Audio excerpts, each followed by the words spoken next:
Chief justice of Pakistan justice Yahya Afridi ने पंजाब के बाद खैबर पख्तूनख्वा में भी जेल इस्लाहत से मुतालिक ज़ेविली कमेटी कायम कर दी।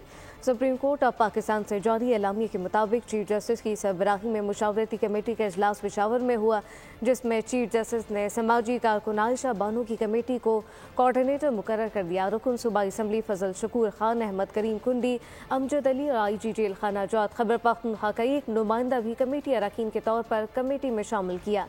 कमेटी जेल खाना जात की हालत से मुताल्लिक़ एक रिपोर्ट मुरतब करेगी। रिपोर्ट जायजे के लिए जस्टिस रिटायर्ड कलंदर अली खान को पेश की जाएगी।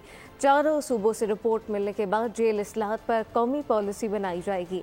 इजलास से खिताब करते हुए चीफ जस्टिस ने वाज़ेह किया, मुनसिफाना क्रिमिनल जस्टिस सिस्टम माशत ज़रूरी है, जबकि एक फाल जेल खाना जात का निज़ाम इसके लिए रीढ़ की हड्डी की हैसियत रखता है।